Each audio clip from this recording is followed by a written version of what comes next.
Lemana wambia ufoka kwa nyundo ka dongo timnaja kuson awunu tesiga kan laje walsa ka kuna funi lidi meja sanfe anko ma ko dansi do kun ki waru kene kan do kun gona politique nyamo keme munu farla nyonkan nu ka ton walsa ka jira ka fuma jeni politique ton chilie ukunye alate ka fu na jamandala je bado ke pare la culture lango kuma sika sira soro amina kuma kan ni ko ru damnela jira ka foko politique nyamko maru Traoré ne village le wa wole ko le wura ale fana amna nakado kasola politique to nyamko do ka ni son ko jira ko stratégie la ki waro woro buna fara lu kan ngo ko klu garcia bi do ko ki waro kana kan lemana ambe o foko kura ko danse do ko ki waro kana kan politique ton fara nyanka ke kulu ba do politique ton kemeni ko de ba kono lu ni ko lo barlasi do ke parla sigi min senfɛ wajira ka fuma jeni u ka tɔn cili min kuma b'a la ka fɔ jamana lasigibɔ dɔ senfɛ n'o ye consultation kura dɔw ye u y'a jira fana k'a fɔ ko ma jɛna ye sariya sunba ka sɔsɔ ani latigɛ wɛrɛw i b'a ye ɲɔgɔn ɲɛnajɛ senfɛ u kun bɛ ka lajɛrɛba dɔ kɛ palais la culture la o fana ko ma se ka sira sɔrɔ sabula palais ɲɛmɔgɔw ma sɔn ka o bila u ka bolo kan barolasigi senfɛ maître Muntaka Taliw ka kuma lasela ye ale ni parti yɛlɛma kuma lasela Hamidu Dunbiya an ka olu ka siraw lamɛn ni jaw la layidu taara ka yɔrɔ d'an ma nka a fɔra an ye kɔfɛ ko balilen o bi posudalen sa an ko an y'a mɛn nka laɲini fila de tun bɛ anw fɛ k'a yira minnu b'a fɔ ko partout maa t'u kɔ u ka maaw ye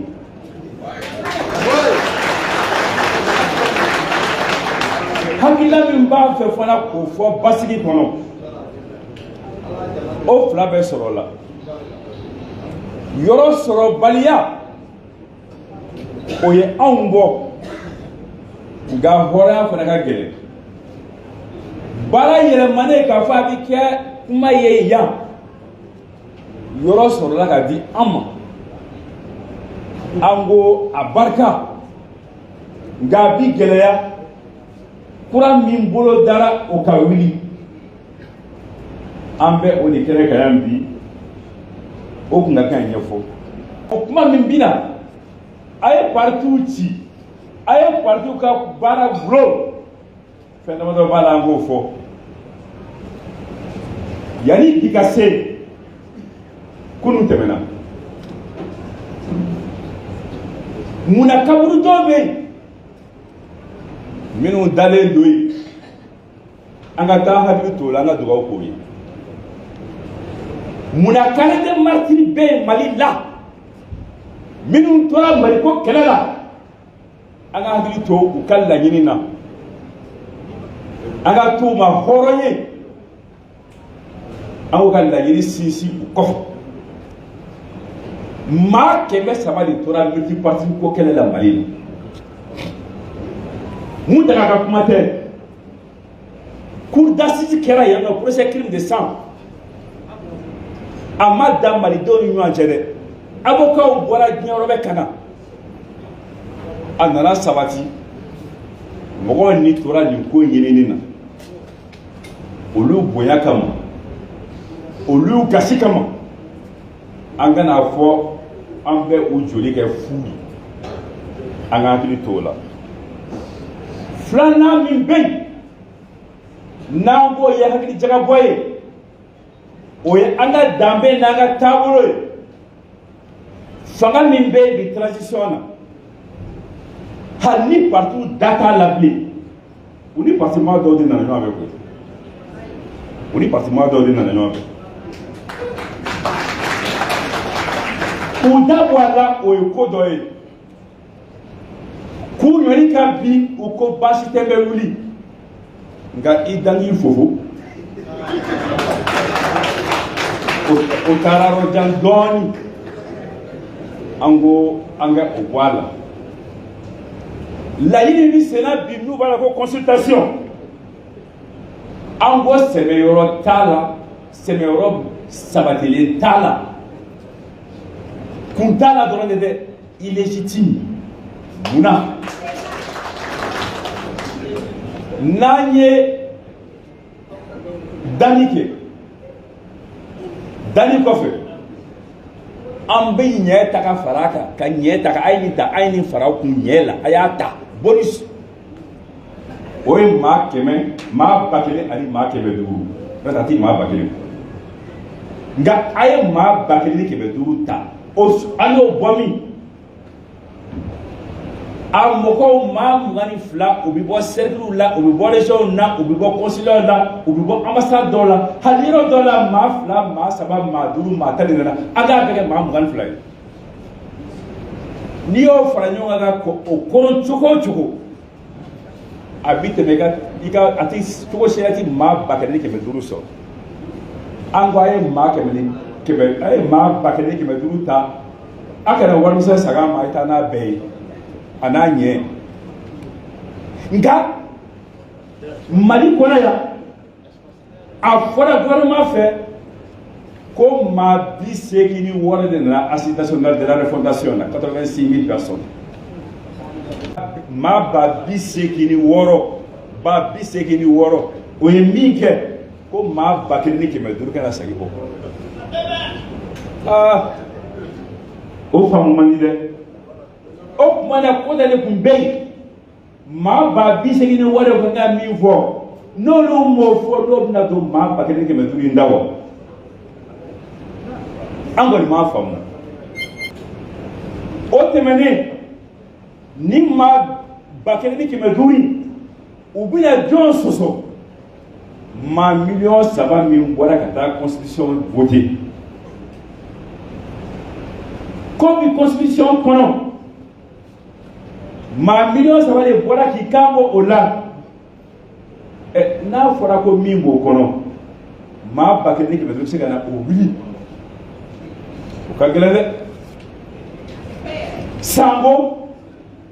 constitution min taara transition kɔnɔ professeur Ali Diallo ka constitution ko tɛ dɛ transition ka constitution o y'a fɔ ko maga tɛ se ka kɛ parti la maga tɛ se ka kɛ multiparti la maa 3 millions ko k'ale jɛnna ni o de ye ko nka maa 1500 bɛ se ka o falen an ko an ka jɛ n ka hakili jaga bɔ o la ɲɔgɔn fɛ an ko fana ko nin kun tɛ nafolo tiɲɛ don hali ni nafolo b'i kɛ ka bɔ i siso kɔnɔ a cɛnni t'i sago ye sanko jamana min kɔnɔ fantanya bɛ yen kɔli yɛrɛ bɛ yen kɔngɔ bɛ yen kurantigɛ bɛ yen lakanabaliya bɛ yen ni nin bɛ yɔrɔ min na maa kana kulonkɛ taba wo sualen na a bɛ se ka wo dɔ datugu o tuma na a kana taa nafolo tiɲɛ a constitution minnu bɛ yen sisan olu ko mun u ko ANR e m'a fɔ i b'u furakɛ yan i jija o la ne b'u kantigɛ nka consultation yɛrɛ bɛ kɛ tuma min na a fɔra k'a bɛ taa baara kɛ fɛn minnu kan a y'o to yen a taara a fari fɛn wɛrɛ kɔnɔ ka na ni o ye n'o ye parti ci parti bulo ani transition bɛ ban kuma jumɛn ye san joli bɛ fara a kan mɔgɔ min bɛ nin jɔyɔrɔ in na o tɔgɔ bɛ falen cogo jumɛn ye a ma fɔ abada ko maa kelen k'i da don o la ni maa sɔrɔla baarakɛyɔrɔ la k'a b'o kuma fɔ baara ɲɛmaaya dira e min ma i b'a fɔ nin tɛ nin kuma ye nin ko in na min yɛrɛ ye anw kumakun ye min y'an wulikun ye constitution an tɛ se ka jɛn n'a ye maa si ka kulonkɛ o la maa si constitution a b'a la ka tereke bi a kɛlen bɛ i ko finigolo i ko yɔrɔ jɔsi la a ti ɲɛ a ti ɲɛ munna an ka constitution ko multipartisme ale bɛ o sabati a b'o sinsin a b'o lakana an b'a fɔ fɛn dɔw bɛ yen u fincogo ye kelen ye nka u minɛcogo tɛ kelen ye ko faamu na partiw cira Burkina Faso partiw cira Niger an bɛ partiw ci Mali la o y'a fincogo ye a minɛcogo ye mun ye constitution de Burkina Faso constitution de Niger constitution min Mali la min partout la kana parti ko la a b'o constitution kɔnɔ ko yen yɔrɔ se ka yɛlɛma i bɛ se ka fɛn bɛɛ yɛlɛma fo fɛn naani min parti ko b'o la o tuma sira si tɛ yen dalu si tɛ yen min bɛ se ka kɛ ko selise partiw ma o tɛ yen nin bɛɛ kuma bɛna laban mun na anw bɛ bɛn de ɲini partiw bɛɛ an bɛ fara ɲɔgɔn kan de ɲini partiw bɛɛ an ko jɛgafɔ ye jɛmu ye an bɛ jɛgafɔ de ɲini an ko maa garisɛgɛ ni kuma ɲɔgɔn de nɛ kan u ka an kumakan lamɛn u bɛ garisɛgɛ sɔrɔ a kɔnɔ mɛ ni o bɛɛ la a fɔra ko ayi an ko halisa anw tɛ don fili la an bɛ wuli maa dɔw bɛ jamana kɔnɔ min b'a la ka ɲɛsin partiw ma bi u tɛ taa k'a dan an k'a lajɛ société civile ɲɛmaaba dɔ bɛ kaso la bi o diinɛ ɲɛmaaw alimamuw bɛ kaso la bi o sini syndicat bɛ se ka ci o marifa dasi bɛ partiw ma bi journaliste bɛ kaso la o a fɔra yɛrɛ k'u b'u boro da kan u yɛrɛ b'u boro yɛrɛ da kan an tɛ sigi an bɛ wuli an bɛ taa ninnu bɛɛ nɔfɛ k'a fɔ an nana anw nɔfɛ ko fila la a ye jɛ ka an bɛɛ ladi a ye jɛ ka an bɛɛ bilasira a ye jɛ k'a kɛ an bɛɛ ka bɛn bari o ye bɔra ye kuma na partiw ko bɛn Mali kɔnɔ Mali ani bɛn kuma dɔ bɛ dugu kɔnɔna la min bɛna k'a fɔ ko partiw ko dɔw bɛ fɛ k'u ka ci n ko dɔw parce que jama tɛ n ko dɔw parce que u man ca n'an ye n ko dɔw parce que u tɛ jamana sariya dɔn ka tɛmɛ an kan an nakun ye k'a fɔ ko partiw bɛ muɲu min na depuis transition daminɛ ani sisan cɛ siran tɛ bonya don jamana kanu don jamana basigili ɲinini de don donc an bɛ o baara de la mais ni mɔgɔ ye o kɛ fɛn dɔ bɛ yen i b'a dɔn a ye i kana a sama ka se fo yɔrɔ dɔ la partiw ka suspension kɛra yan maaw bɔra u ye sɛbɛnni kɛ an taara légalité la après a seginna kɔ mais an y'a fɔ k'a ni sariya tɛ taa o kɛra tiɲɛni ma kɛ jamana kɔnɔ foyi ma bɔ a la maaw agira en toute responsabilité ala ma mɛn le pays a été attaqué parce que an ka drone dɔ attaquera par l'Algérie les partis sont sortis unanimement pour condamner et accompagner les autorités de la transition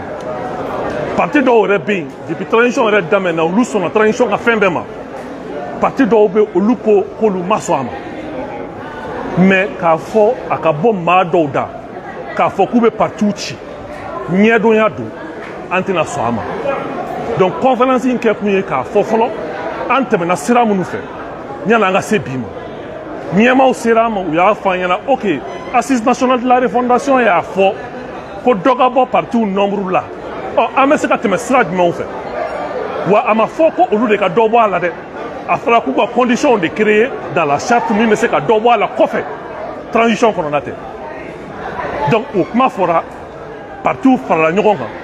ka hakilina di parce que u degelen bɛ min na partiw diviselen b'u ka proposition ta rapport dɔ bɛ bɔ donc ni rapport bɔra anw tɛ rapport comptabiliser yɔrɔ la an ye faamuyali kɛ o kɛ an ka fara ɲɔgɔn kan Maître Muntaka Tall, Dr Youssouf Diawara, Moussa Mara et tous les autres leaders politiques en France dans toute responsabilité, une proposition une proposition taka dauma. Aux propositions talent ka douma. Oh, quand la ga fonga tuni, une proposition soro. Ante comment fait? Ok, ame jamana don wolo ko kuma proposition ka. Wa soro,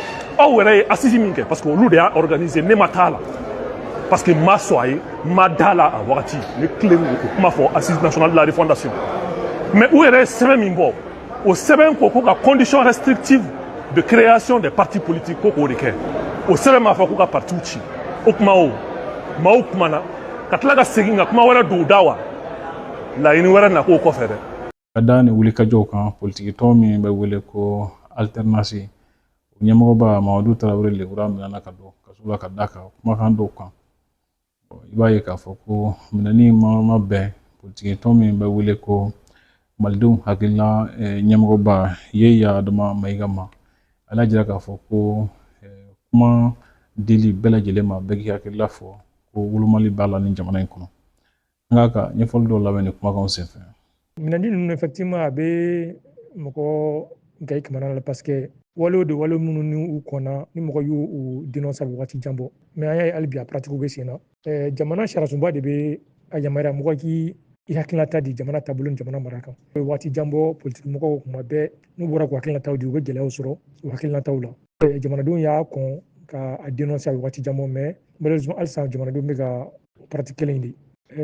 kamogo mine ka baga bien ku wele kiri la parce que wa kilanta fa te jamana jo te jamana latanye o fora mena donc a même ni jamana nyimo fe u ka ni ko pratique ni jo mai ko ka ni munu be marala nga shara su mo ko hakili to mo ko hakewla ni min bolo ka fo jamana maraka tant que amadu gashila ko mo to mo ko kuma mo ko hakilina tawdi hakili fale kuma wode be jamana jo adama do me hakilina yira nyoko donc aminali pour le moment on a mako ama fo ama ben ama nyini fana ko la bla ka ta dema la ka ta politique bara fana ke absika sino jamana marala jamana tanye jogomna ani mali politique mo ko bela jeli mo minale no politique mo la mo minale no société civile la o keleno ankili bula ami do ke ka nyini be ka absika la bla absika ta mo la anwadian tabulo sirakan ibai ka fo ko anga tugo dawla jatemna ka fo ko chawu bela jeleti national bo matrafa kusube ni ye fɛn min muso bila baara caman ni wuli ka jɔ caman na waso ka se ka musaka dɔw ɲɛnabɔ gɛlɛya jumɛn b'a la ni mun de bɛna ni nin ko in ye an ye association an ka bɛn ɲɛmɔgɔba Lafiya Jara ka sera dɔw ta ko k'an k'olu lamɛn n'i y'a ye togoda la cɛw tɛ nasɔngɔ bɔ dugu bɛɛ n'a sigi togo de don baara de tɛ togoda la ni yani i ka se muso furu ma kamelenw bɛ bɔ kana u bɛna baara kɛ duguba kɔnɔna na u b'a fɔ sunkuruw fana bɛ bɔ tuguni olu b'u ka kɔɲɔminɛnw san kamalen ninnu bɛ wari ɲini u bɛ taa dugukolo san u bɛ se ka sɛnɛ kɛ cogo min na donc yɔrɔ dɔ de bɛ yen u bɛ dugukolo yɔrɔ dɔ tigɛ k'o di muso ma a bɛ se ka nakɔ sɛnɛ yɔrɔ min na ka fɛn misɛnnin a mago bɛ jɔ fɛn min na ka min bɛ nasɔngɔ datugu donc n'o dir'i ma kaban a ka gɛlɛn ko nasɔngɔ fana ka d'i ma parce que fɛn bɛ kɛ ka nasɔngɔ sɔrɔ n'o ye kalo la baara ye ou bien feere ni fɛn minnu ye olu tɛ sɔrɔ an ka burusi kɔnɔna ninnu na a tɛ sɔrɔ an ka togoda la parce que hali feere misɛnnin ninnu filɛ nin ye c'est rare i k'a fɔ ko i bɛ se ka nafa sɔrɔ a la fo ka nasɔngɔ di o de bɛ na ni nasɔngɔ ko gɛlɛya kɔlɔlɔ b'a la parce que doni bɛɛ mana ta ka da muso kun a ka gɛlɛn dɔɔnin n'a fɔra i ka wuli sɔgɔma ka lɔgɔ ɲiniw kɛ ka jitaw kɛ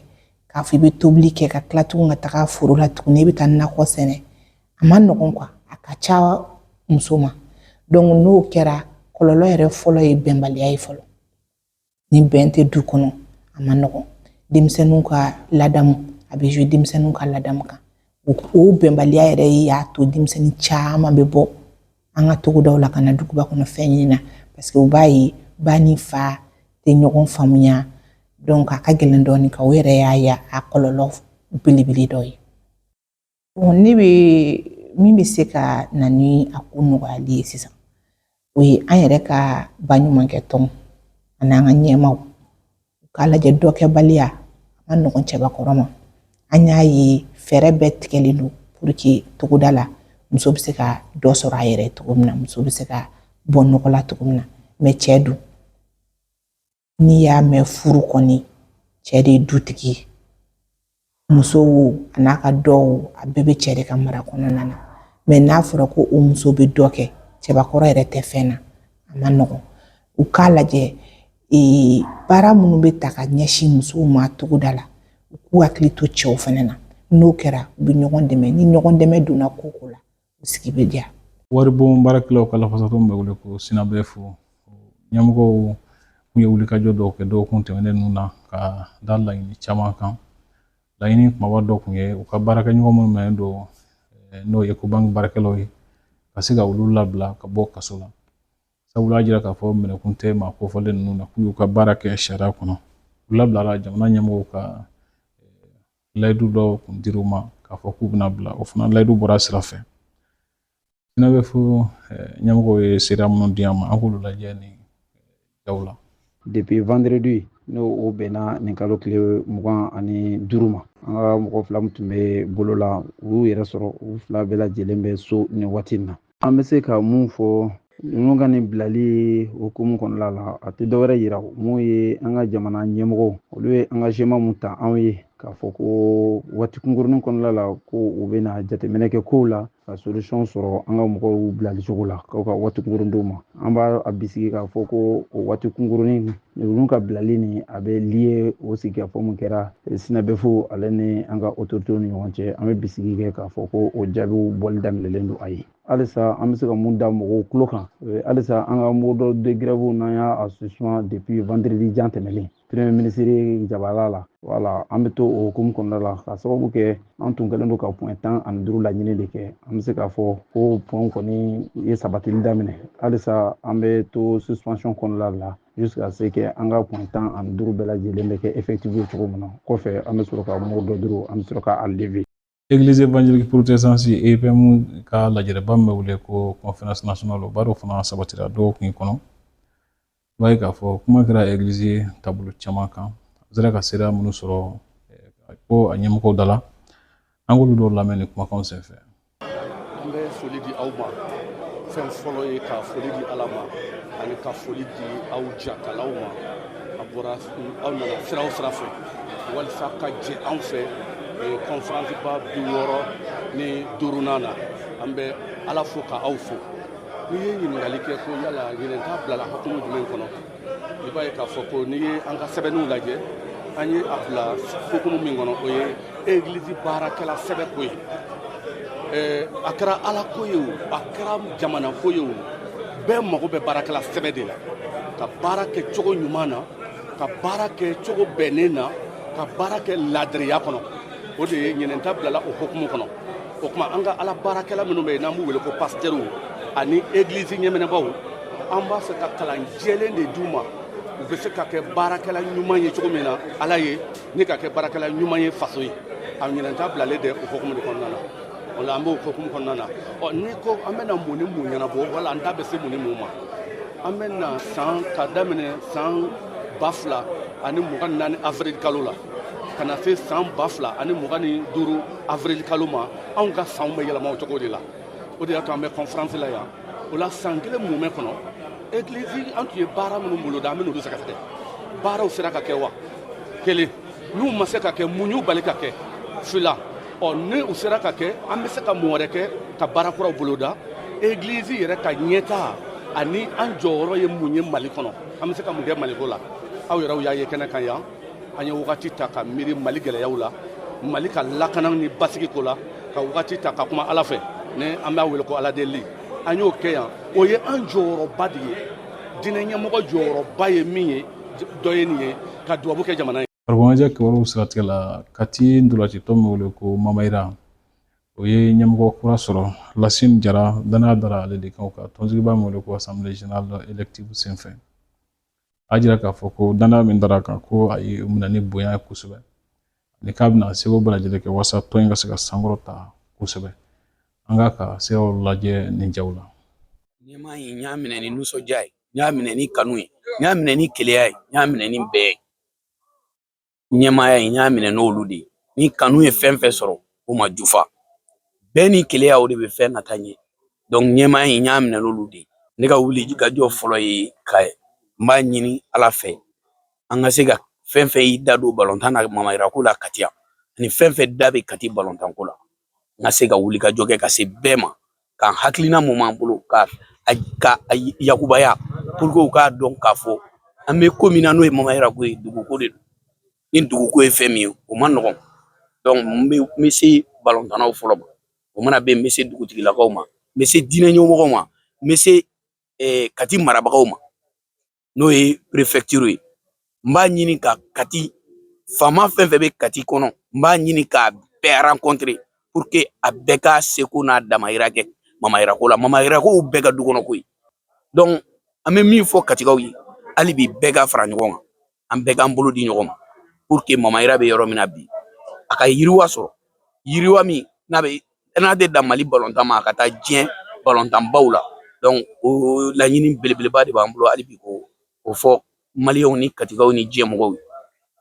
an bɛ aw yɛrɛ fo presse vraiment presse na mɔgɔw wulila su aw bɛ wuli n'an wulila tile aw bɛ wuli wari tɛ o adamaden ka baara kanu o de b'a to i bɛ dévouer donc vous êtes dévoué pour la cause du Mali et a dévoué don jamanajɔ fɛn bɛɛ la an b'aw fo aw taamasen na an b'aw fo a ka baara la hali bi an bɛ dugawu k'a ye ala k'aw yɛrɛ ala k'aw bolo mɛn aw baara la ala ka aw nafalan bɔ a la ala ka sababu ɲumanw bɔ a kɔnɔ mun b'aw yɛrɛ kɔrɔtan vraiment an b'o de ɲini ala fɛ sini ma sinikɛnɛ ma aw yɛrɛ dɔ ka sɔrɔ katigala yan mun bɛ se ka kɛ mamayira président ye an b'o dugawu k'a yɛrɛ fana ye ala k'a nɔgɔya aw ye parce que an bɛɛ ye katiga in de Lebanon de bɛ dansigi bi dɔgɔkun kibaru la kumaso kɔnɔ Andre Traoré Emmanuel Jara baara in ye jɛ ka baara ye an bɛ aw bɛɛ lajɛlen fo aw kana ɲinɛ k'an ka jaw like k'u partager walasa aw ka se ka bɔ jaw bila waatiw kalama aw ni ce ala ka waati wɛrɛ yira